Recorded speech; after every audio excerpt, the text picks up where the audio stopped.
Again, this is the second part of economy.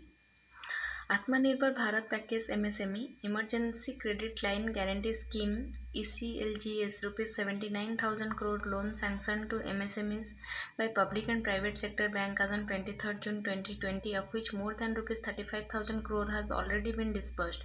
This has helped 19 lakh MSME and other business restart their business post the lockdown.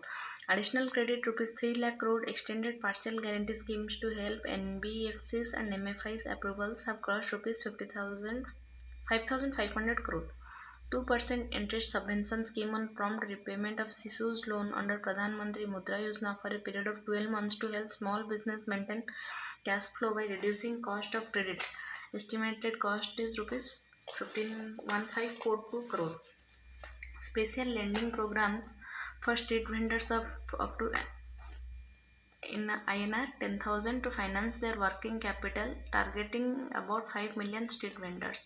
Support to state governments, devolution of central tax and duties, rupees 92,077 crore to states in April and May. Revenue deficit grants to states rupees 12,390 crore in April and May. Advance release of SDRF funds rupees 4,113 crores from Health Ministry for direct anti-COVID activities. 75% of states net borrowing ceiling for 2020-21 authorized in March 2020. 14% utilized so far. Borrowing limits of states increased from 3% to 5% of GSDP for 2020-21. Extra resources of rupees 4.28 lakh crores, with part of borrowing linked to specific reforms, including recommendation of Finance Commission, reform linkage in 4 areas: universalization of one nation, one ration card, ease of doing business, power distribution, and urban local body revenues. The budget estimate of fiscal deficit for 2020-21 has been set at 3.5% of GDP as compared to 3.8% in 2019-20. Growth of M3 Y-on-Y as on 27th March 2020 stood at 8.8% as compared to a growth rate of 10.6% in the corresponding fortnight end of the previous year. India's current account deficit as percentage of GDP was 0.2% in Q3 of 2019-20 as compared to 2.7% in the corresponding period of previous year. As per the second advance estimates for 2019-20, the total production of food grains is estimated at 292.0 million tons as compared to 85.2 million tons in 2018-19. India's economic growth in 2019-20. As per second advance estimates of national income released by NSO on 28 February 2020, real GDP growth for 2019-20 is estimated at 5%. Given this real growth for the full year, the implied real growth of GDP in Q4 of 2019-20 works out to 4.7%. As per IMF's World Economic Outlook, India is projected to grow at 4.2% in 2019-20 with a 2% growth in Q4 2019-20. The real gross value added or GVA is estimated to grow at 4.9% in 2019-20, second advance estimates, as compared to 6% in 2018-19, first revised estimates. The growth of real GDP was 4.7% for the third quarter 3 of 2019-20, as compared to the growth of 5.6% and 5.1% in first quarter and second quarter respectively of 2019-20. Fiscal development. The budget estimate of the fiscal deficit as percentage of GDP at current market price for 2019-20 had been set at 3.3%, which was revised to 3.8% of GDP in 2019-20 revised estimates. The revised estimates for revenue deficit as percent of GDP at current market price for 2019-20 has been pegged at 2.4% as compared to 2.3% in 2019-20 budget estimate. Investment. The fixed investment rate ratio of gross fixed capital formation to GDP is estimated at 27.5% in 2019-20 as compared to 29.0% in 2018-19. The real fixed investment is estimated to decline to 0.6% in 2019-20 as compared to a growth of 9.8% in 2018-19. Economy and economics. Economy. It is the state of a country or region in terms of the production and consumption of goods and services and the supply of money. Economics. It is the branch of knowledge concerned with the production, consumption, and transfer of wealth. Type of economy. Depending upon the dominant view of the time in a particular country, different forms of production patterns evolved and different economic system finally came up, providing alternative ways of organizing an economy. The three models of economic systems which we see coming up are basically the different stages in the evolutionary process for our experiments which define a better way of organizing our economy. Capitalist economy. The capitalist form of economy has its origin in the famous work of Adam Smith, Wealth of Nations 1776, Adam Smith 1723 to 1719. The Scottish philosopher, economist, professor at University of Glasgow, which, whose writings formed the basis of classical economists, had stretched certain fine ideas which were to take fancy among some of the Western countries, and finally capitalism took birth. Smith raised his voice against the heavy-handed government regulation of commerce and industry of the time, which did not allow the economy to tap its full economic worth and reach the level of well-being, stressing division of labor and environment of laissez-faire, non-interference by the government. He proposed that the invisible hand of market forces, a price mechanism, will bring a state of equilibrium in the economy and a general well-being to the countrymen. For such an economy to function for public well-being, he has acknowledged the need of competition in the market. Once the USA attained independence, the ideas of Adam Smith were made part of its public policy just 1 year after Wealth of Nations was published. From here, the idea spread to other parts of Euro-America. By 1800, the economic system called capitalism was established, which was later known by different names: private enterprise system, free enterprise system, market economy. The decision of what to produce, how much to produce, and at what price to sell are taken by the market, by the private enterprises in this system, with the state having no economic role.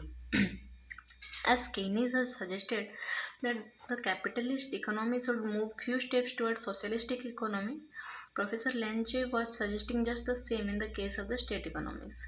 What is state economy?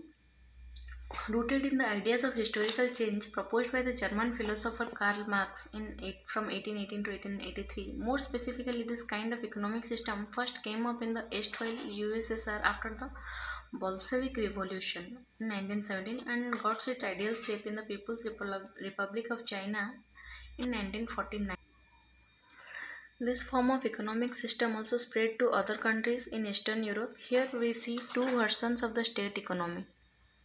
In erstwhile USSR known as the socialist economy, and in pre-1985 China as the communist economy. While socialistic economy emphasized the collective ownership of the means of production, property and assets, and it also ascribed a large role to the state in running the economy, communist economy advocated state ownership of all properties including labor and absolute power to state in running the economy. Though for Marx, socialism was a transitional stage to communism, it never did happen in reality. The socialist and communist economies used to criticize capitalistic economies as being based on exploitation. In response, the capitalist economies called them the practitioners of state capitalism, where the states were the sole exploitators. Mixed economy. The belief in the self correcting quality of the market and the invisible hand of Adam Smith got a major setback in nearly 20th century during the Great Depression in 1929. The impact of the depression spread from the USA to other economics of Western Europe, escalating large scale unemployment, downfall in demand and economic activities, and lockouts in industrial enterprises. The prevailing Smithsonian macro ideas failed to check the crisis. A new approach was needed, which came in the famous work The General Theory of Employment, Interest and Money, 1936, by the English economist at Cambridge University John Maynard Keynes from 1883 to 1946.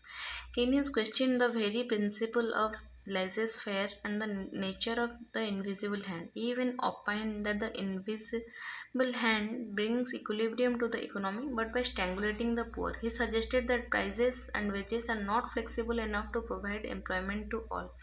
Questioning the limitation of the market mechanism, Keynes suggested strong government intervention in the economy. To get the economy out of the depression, he suggested an increase in government expenditures, discretionary fiscal policy, fiscal deficit, lower interest rate, cheap money supply, etc. to boost the demand of goods and services, as this was the reason behind the depression. As Keynesian policies were followed, the concerned economy economies were successfully pulled out of the Great Depression. As a follow of the Keynesian advices, many trend-setting economic policies were initiated throughout the capital economics. One very important initiative which came out was the government's active role in the economy. Some important books or theories of economics: The Wealth of Nation by Adam Smith, Money Illusion by Edwin Fisher, Capital and Growth by Sir J.R. Hicks, General Theory of Employment, Interest and Money by J.M. Keynes, Planned Economy for India by M. Visvesvaraya, The Value and Capital, Sri J.R. Hicks, The Canon Theory of Consumer Surplus by Marshall, Big Plus Theory, A.R. Rodin, Dutt and Sundaram's Indian Economy, Gaurav Dutt and Ashwini Mahajan. The essential goods and services which were till then being purchased by the people as private goods were soon made available at the state free of cost, giving people more spare money to create demand for the goods and services which were part of the market. The mixed economy arrived in this way, and the classical capitalist economy was challenged by it. On the margins of the development given above, it is interesting to note that developments in the state economics of the time. It was Professor Oscar Lange, the Polish philosopher, who in 1950 suggested the same thing for the socialist economy as Keynes had for the capitalist. Professor Lange praised the state economy for many of its good things, but also suggested inclusion of some of the good things of the capitalist economy. He advised the state economy to adopt market socialism. The term was coined by him, market socialism. His suggestions were outright rejection by the state economies, as such compromises in the socialistic economic order were blasphemous at that time. This was ultimately a suggestion towards democracy from dictatorship. As Keynes has suggested that the capitalist economy should move few steps towards socialistic economy, Professor Lange was suggesting just the same in the case of the state economics. Democracies are flexible, thus they were able to go for an experiment which paid them in coming times. Economic growth and development, a term coming from the life sciences. Growth in economics means economic growth. An increase in economic variables over a period of time is economic growth. The most important aspect of growth is its quantifiability, that is, one can measure it in absolute terms. As the IMF and the WB World Bank considered this yardstick of development, as quoted in Gerald M. Mayer and James E. Roach, Leading Issues in Economic Development, Oxford University Press, New Delhi, 2006. All the unit of measurement may be applied to show it depending upon the economic variable where the growth is being studied. We have a few examples. An economy might have been able to see growth in food production during a decade, which could be measured in tons. The growth of road network in an economy might be measured for a decade or any period in miles or kilometers. Similarly, the value of the total production of an economy might be measured in currency terms, which means the economy is growing. Per capita income for an economy might be measured in monetary terms over a period. We may say that economic growth is a quantitative process. To calculate the growth rate of an economic variable, the difference between the concerned period is converted into percentage form. Growth rate is an annual concept which may be used otherwise with the clear reference to the period for which it is used. Though growth is a value neutral term, that is, it might be positive or negative for an economy for a period, we generally use it in the positive sense.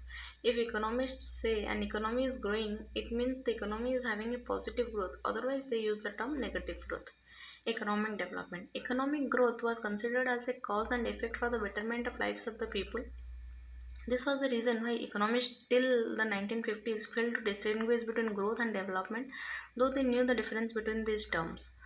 It was during the 1960s and in the latter decades that economists came across many countries where the growth was comparatively higher, but the quality of life was comparatively low. For economists, development indicates the quality of life in the economy, which might be seen in accordance with the availability of so many variables, such as the level of nutrition, the expansion and the reach of healthcare facilities, hospitals, medicines, safe drinking water, vaccination, sanitation, etc. The level of education among the people, other variables on which the quality of life depends. Here, one basic thing must be kept in mind, that if the masses are to be guaranteed with a basic minimum level of quality enhancing inputs above given variables such as food, health, education, etc. in their life, a minimum level of income has to be guaranteed for them. Income is generated from productive activities. It means that before assuring development, we need to assure growth. Higher economic development requires higher economic growth, but it does not mean that a higher economic growth automatically brings in higher economic development. In confusion, the early economics failed to clear. Thank you.